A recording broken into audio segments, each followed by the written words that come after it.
This episode of Dana Being Dana is brought to you in part by the Homecoming Challenge. When you go back to your alma mater, give back. Visit homecomingchallenge.com for more information. Hello, and welcome to Dana Being Dana. That's me, and I'm thrilled you're with us. My show is about all different aspects of the human connection, things that bring us together and living life intentionally. Remote education in a pandemic and a critical Supreme Court decision have affected the college admissions process, which is already overwhelming and daunting to students and parents alike. Do you have children who are considering college soon? How do you best prepare for the process? Where do you even get started? And how do you come out on top? Joining me today are a dean of admissions, an education attorney, and the founder of an educational consulting company, and authors specializing in navigating institutions of higher learning. Thank you both so much for joining me. Thank you. We're glad, happy to be here. I'm thrilled you're here. When should people start the college application process? Well, Dana, thank you again for having us, but it really depends on what the ambitions of the family are. College can start as early, or a college process can start as early as elementary school in terms of awareness, right? Kids are exposed to their parents possibly wearing college sweatshirts, going to homecoming, and that influences what they envision college to be. ESPN's a great marketer of colleges. But the actual college admissions process probably begins towards the tail end of middle school, leading into high school, where you start thinking about the courses that certain students have to take in order to be competitive applicants at some quote unquote elite schools. Couple that with being involved in extracurricular activities, obviously doing some standardized test prep if that is in their purview. So we would like to say that college admissions process begins towards the end of middle school, leading into high school, but definitely, please people, do not wait until senior year. Do not wait. Don't wait. It's never too early. Never too early. What do colleges look for? I mean, it really depends upon, what college school students are applying to. So obviously students can apply to places like the most selective schools that are looking at high GPAs, the rigor of the curriculum. We're in a test optional world and looking at test scores, but there are a lot of open enrollment colleges. There are schools that if you submit a transcript, you submit a test score if they want to, or you submit, application fee, they'll accept you. I think one of the, pieces of information a lot of people don't get is there are 4,000 college and universities throughout the country. 2,000 offer bachelor's degrees, and of those 2,000, most of them admit most of the students that apply. However, when you start thinking about these highly selective schools, then all of a sudden, schools are looking at different things, and that's when it becomes very, very competitive. So what we would say is, college is looking for like any number of things, but all colleges aren't looking for high SAT scores. All colleges aren't looking for 4.0 GPAs. All colleges aren't looking for people who are presidents of multiple organizations. Colleges are saying we want students to come here who want to be part of this community, who want to get an education, and who want to go on and change the world. I like what you said about the competition, because I want to talk about that a little bit later as it relates to mental health. Now, you're a dean of admissions. Correct. And you have started a consulting business Yes. in the education space Absolutely. to help families prepare for college, which is phenomenal. Thank you both for what you do. What advice do you have for students and their parents to prepare? I think the first thing I would say is to really begin to think about this process early and begin to have conversations about what college means to you as a family. It means different things to different people. Some people go to college to, for the educational value of it. Some people go to college because they have aspirations to become doctors, lawyers, or go to other professional fields. Some people go to college because, it's a stepping stone for a sport or some type of other art. So, there are all these different things that people are looking to college for. But on top of, thinking about going to college, I think it's very important to talk about what is the cost of college. Like there are a lot of conversations that surround, just this idea of just going to college. I want to go get an education, but there's a cost associated with that. How far away, how close do I want to be? And so the earlier these conversations happen, the better for the family so that everybody's clear on what is the goal here of us going to college. The marketplace is changing. There are obviously lots of corporations that are removing the need to have a college degree to work in these places. College is expensive. So we really want families to be very early on in the process to think about why. Why are we going to college? Why is this important? Do you have any recommendations on state school versus private school? Again, very, very personal family decision. in my business, and I think Tim will co-sign on this, we really make sure that the pillars of the college search process, which is different than the college application process, different than the admission process, but the search process is really dependent upon the cost, the location, possible major, and possible career. We want to make sure that there is alignment between the cost, where the student goes to schools physically, and what they're going to do there, and what it could lead to. So state school versus public school really depends on what is important to the family. If it's cost, then traditionally state schools have been less expensive. But again, if you go to a school that's private and possibly out of state, could they give you some merit money that could then offset the cost that you might have had to pay in state? So we want to make sure that families are looking at the right schools for the right reasons. And if it's going to be dependent upon cost, yes, start with in-state, but also understand that private schools, depending on where they are geographically, could offer you some merit money. Do you have any recommendations on HBCUs, Spelman, versus PWIs? One of the dynamics that Tim and I have, which is great, is that I went to a predominantly white institution, Wesleyan University in Connecticut. Tim obviously is a graduate of Morehouse College in Atlanta. We don't have a preference per se. We want families to be informed. We want families to look at both kinds of schools, because we do think that there's a necessity for students, particularly Black students, to understand what they're looking for at this critical time in their life. They're 18 to 22. Do you need some cultural difference? Do you need some cultural stability? Do you need to be somewhere that you've never been before? Maine, Connecticut. Bottom line is, it's a very, very personal decision, but we don't want anyone to overlook HBCUs, and we definitely don't want families to overlook predominantly white institutions, particularly if there's money attached. So again, it's really a personal family decision. Yeah. And one of the things that, as it pertains to predominantly white institutions versus historically Black colleges and universities, that we really want to articulate is as we've gone throughout the country touring with our book, we decided to say we want to redefine success. And what does success look like? And so if we're going to applaud President Barack Obama for being the first Black president, going to Columbia. And Occidental first. He started Occidental, you're absolutely correct. Going to Occidental and Columbia, then going to Harvard Law, and his wife going to Princeton, and their great education. You also have to applaud Oprah Winfrey, who went to Tennessee State. You have to applaud Vice President Kamala Harris, who went to Howard, and numerous other people who went to HBCUs. And so there's no one path towards success. And so we want families to keep an open mind about the schools that they're thinking about, why they're thinking about them, and just not so much get caught up in the kind of what is the name, but what is going to be the experience, Right. What is going to be the cost of our family. And then there are also students who have special needs, or there are other things that they need out of that college experience that move beyond the name. You mentioned your book. Tell us the title and what it's about.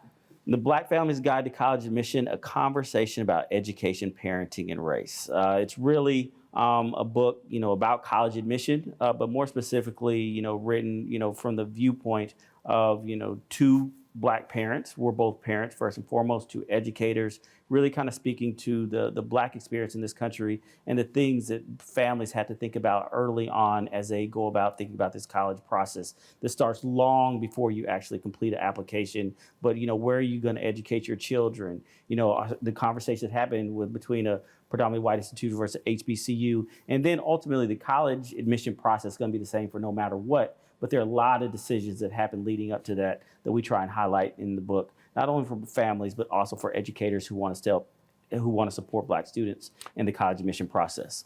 I think one of the special things about our book, which is very unique, is that there's broken up into three parts. There's context, there's X factors, and there's process. I can argue that 2/3 of it, X factors and process, is for anyone, Black, white, green, red, or yellow. Doesn't matter.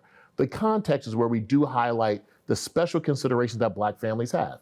HBCUs versus PWIs. The conversation that we have within our home about our educational choices we make for our children. Private school versus public school very early on. Where do you choose to live? Suburbs versus the inner city. These are the things that have been happening within our homes that we wanted to make into a conversation in our book. And Tim and I have a very unique dynamic as well.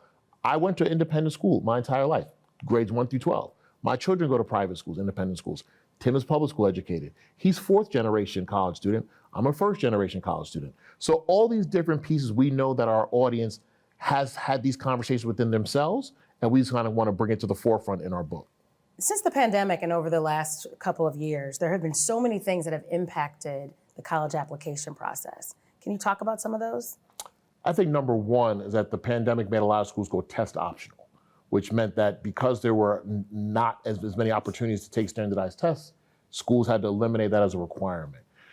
Gradually, many schools are bringing that back and reintroducing it. But I'd like to think and applaud colleges for understanding that students were stressed out. Test centers were not necessarily safe because of needing social distancing. So the bottom line is that many schools still remain test optional, and we applaud that. Right now, we're on the cusp of the SAT going digital in March 2024. The SAT will be on a tablet or a laptop, which I think is big. The PSAT actually will start that in the fall. So those are the big changes. I mean, I think colleges got very, very savvy on how to do open houses and do information sessions online. So again, I think there's a huge opportunity for students and families to learn about college online. But yes, the big thing that people are talking about the most, which is, again, of particular interest to both of us as an admissions reader and someone who helps prepare applications, is how the essays are going to be written given artificial intelligence. How are students going to use or not use artificial intelligence to write their college essays? I'm a big believer that we have to lean into the fact that artificial intelligence isn't going anywhere. Yep. ChatGPT is what it is. I do think it can be used as a brainstorming tool to help this generation that's used to talking to their phones or taking videos to actually get ideas out of their head so they can have some kind of basis or formation to format their essay. So I applaud technology. I think families need to understand that we need to lean into this. Students, do not submit an essay that's strictly via ChatGPT, but use it in a way that's constructive to the brainstorming process and possibly even the revision process. Yeah. No TikTok. No TikTok.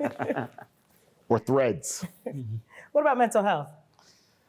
I think an additional thing that, obviously was bubbling up before the pandemic, but I think came as just kind of, really addressing mental health in the college admission process, kind of taking pressure off of, I have to take these AP classes. I have to get this test score. I need to get into these institutions that have very low admit rate, and really kind of, pulling back and saying, what is a priority here as students begin to think about college? Where should they be going? What should they be thinking about? Should we, as far as thinking about kind of the GPAs and all the different metrics that go into it, saying, what are colleges really looking for, and pulling that back a little bit and saying, what environment can students thrive in? What environments, can be supportive of students? Do students need to be applying to 20 and 30 institutions? We are firm believers that, you apply between 8 and 12 schools. You have a safety school, which is someplace you feel very, comfortable in. You have a, target school, where this is a place that, I think I can get in, but depending on how competitive it is. And then there's a reach schools. But then once you start applying to multiple schools, one of the things that, Sherem and his business talk about, you can apply to 30 schools, but you can also be denied 30 schools. Right. And what does that do for the mental health of children? And so we want students and families to be very thoughtful about, where am I applying? Why am I applying? Adhering to deadlines, not waiting till the last minute. So there are a lot of things that going into the college admission process, if you're thoughtful about it, that can really kind of pull some of this anxiety that's already kind of built into it. And I think that's so important. I think having that mental health understanding and how it impacts the process is critical. We're going to talk about a lot of these different changes, including the Supreme Court decision of this year when we come back. You're watching Dana Being Dana, where we are talking all about the college admission process. Don't go away.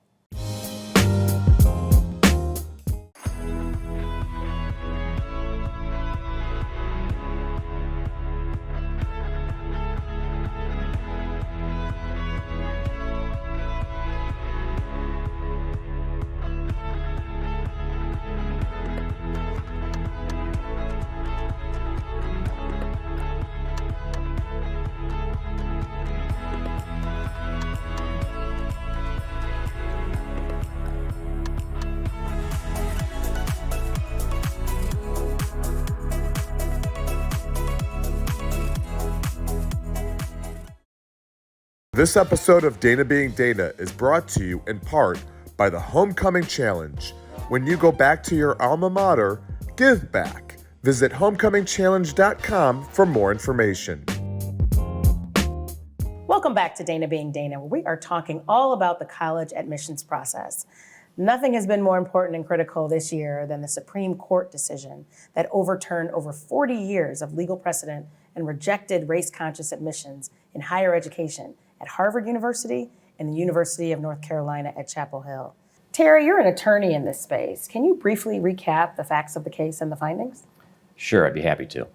The Supreme Court was considering whether or not the admissions processes used by Harvard University and the University of North Carolina satisfied the Constitution because those processes considered race as a factor in the admissions process.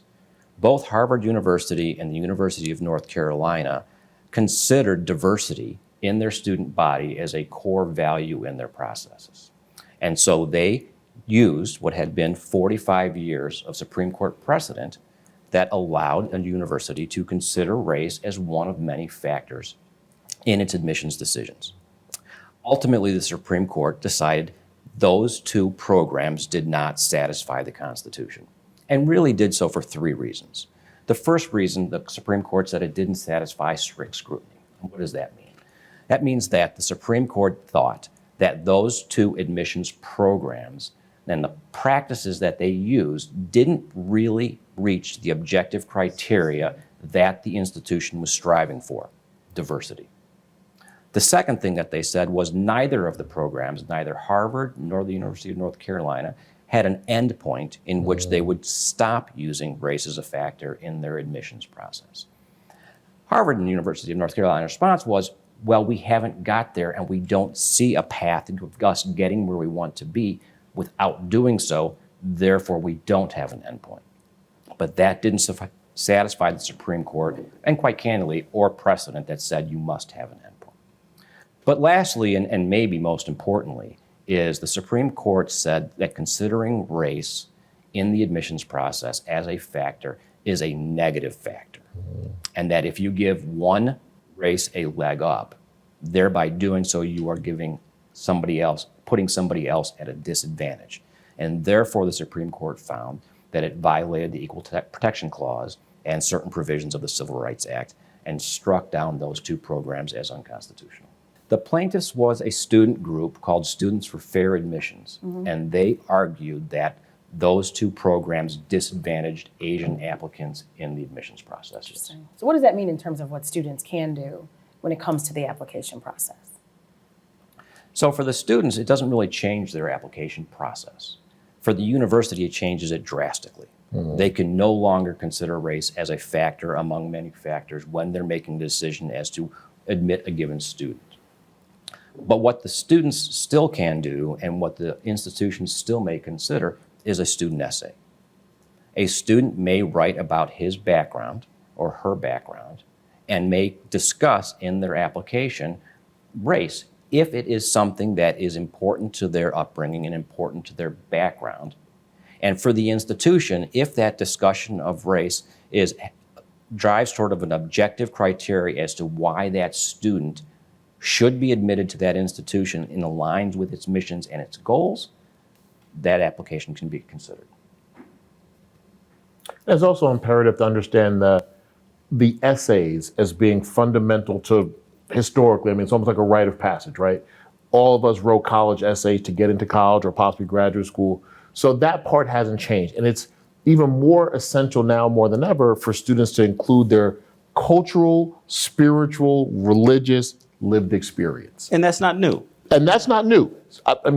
We were recently quoted in Time magazine where I explained, as my education company has had, I've had students write about going to synagogue for a holiday and some of the gender imbalances that happen there. That screams, I'm Jewish, which is good for them that they want to highlight their cultural, familial traditions in that capacity. So it doesn't have to be traumatic or dramatic. No, by no means are we encouraging Black families, Latinx families, Indigenous families, anyone to say, okay, look at me, I'm X because I went through Y.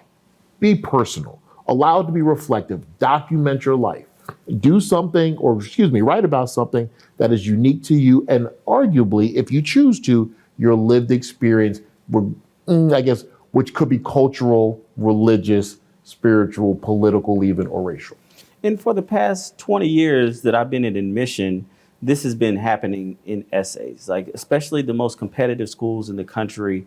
If you take in consideration their, schools that have 30, 40, 50, 60,000 applications, everybody's smart. Everybody has, great test scores that they submit them. Everybody has great letters of recommendation. So how are you differentiating yourself? So this essay becomes a way, saying, how can I personalize myself in this process? How can I say, how am I unique? How am I different from other people? And how am I just not the same? So what we don't want students to do is regurgitate your extracurricular activities list, because there's going to be lots of people who are in band. There's going to be lots of people who played sports. There's going to be lots of people who went to mission trips. But what did you get out of those experiences that you're going to bring to this college campus is going to be very, very important. So tell me, what motivated you to write this book, The Black Family's Guide to College Admissions?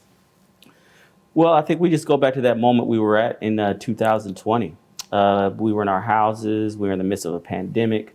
There was a racial awakening of sorts that was happening in our country with the unfortunate death of George Floyd and numerous other events.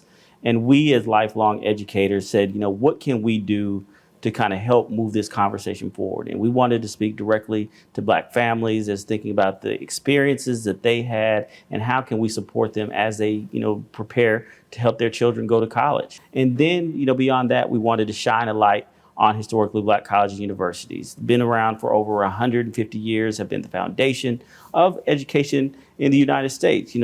Talking about the Supreme Court case, it was just a little over maybe 60 years ago, the, desegregation, fell apart. Then HBCUs were not at the same level they were. And now here we're at this place to where, some Black students may have to go back to depending upon, historical Black colleges and universities. And so we wanted to have all these conversations, but most importantly, we wanted to kind of redefine what success looks like. The success happens at predominantly white institutions, happens at historical Black college universities, and it can happen by not going to college. Like, we fully acknowledge that there's a changing in the marketplace and that students are other paths. Shereen just talked about trade schools and other opportunities for students. So we want to have all conversations on the table, but we want families to be very thoughtful. And this is just simply a resource. And we were very intentional in the title about saying it's a conversation.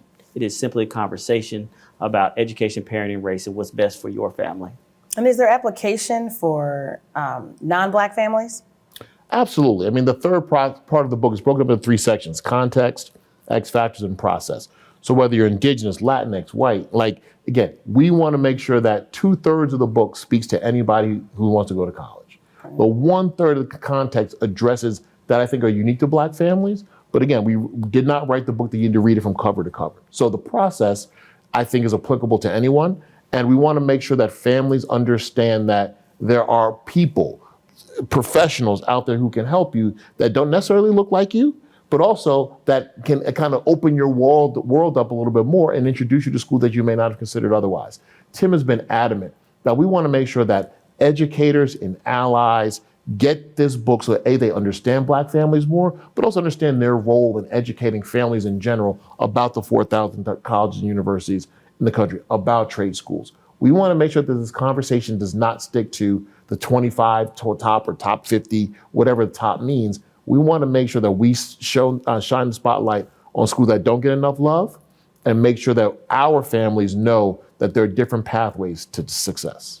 You spoke before about being a first-generational graduate. Can you talk about the advice you have for students who would be first-generational college graduates and or they don't have a strong support system? This book, I think, is intended, more so for parents to pick up. But, what about kids, picking up the book? And what advice do you have for those navigating that space on their own? So again, very intentionally, we call it the family's guide. And we want it to be a family decision where your parents and children are partnering together to come to the best decision for them, whether that's about cost, whether about location, possible major, possible career.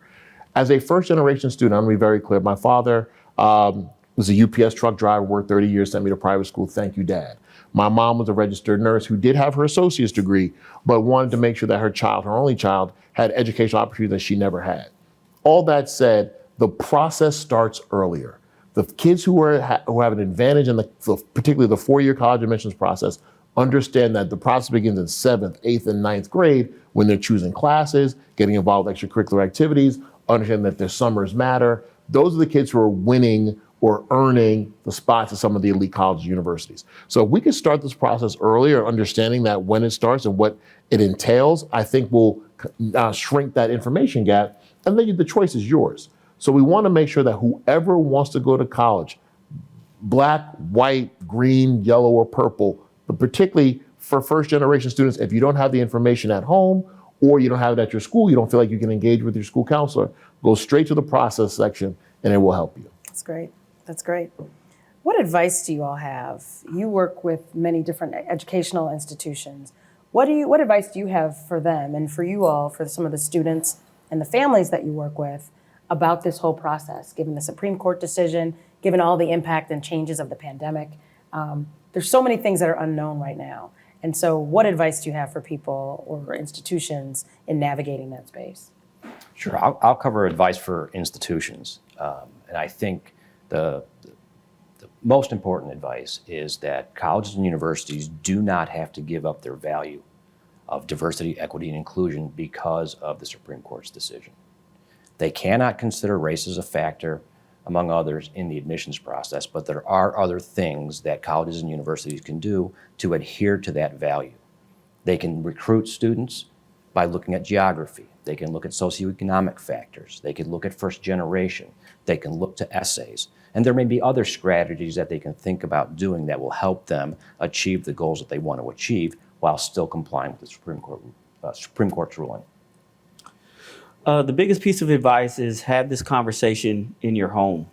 When families begin to talk about this process, there's a lot of, well, I heard this happen over here, well, this student did this. There's so much that goes on in a college admission decision that has little to nothing to do with other students, that it's really individuals. And so we want to cut down on the misinformation. I call it the wine and cheese circuit. Go in and say, hey, my student got into, Northwestern, this is what they did.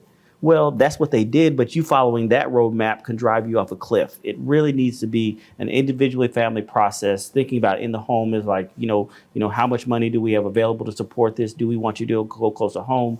What are the needs that you have to support you? Are you interested in Greek life or any number of different things? But the conversation needs to happen within the household and not hearing all the noise outside and not comparing yourself to other students, but really thinking about, who am I? What can I accomplish and what's best for me as I go about the college admissions process. I like that, yeah.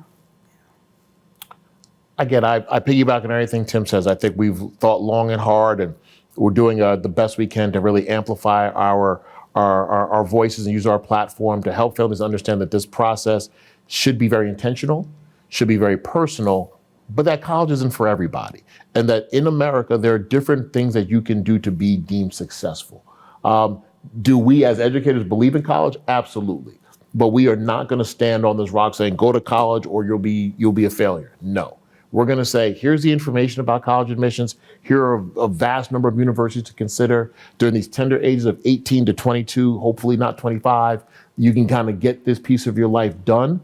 I think it's advantageous if you're not going into a whole lot of debt, parents and students. We want to make sure that we're very clear about that there has to be a way for us to make it very clear to families, going to college does not equal becoming rich.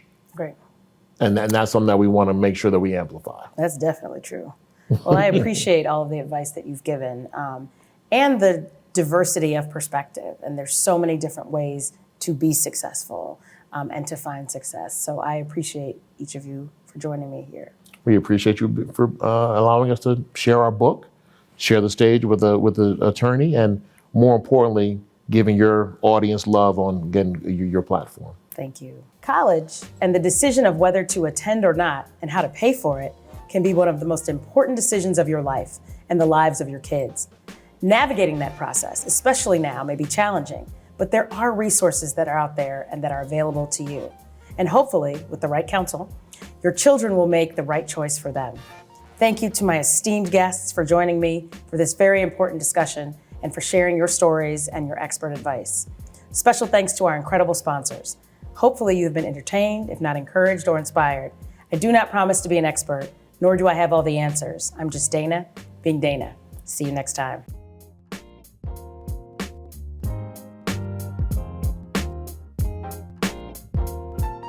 This episode of Dana Being Dana is brought to you in part by the Homecoming Challenge. When you go back to your alma mater, give back. Visit homecomingchallenge.com for more information.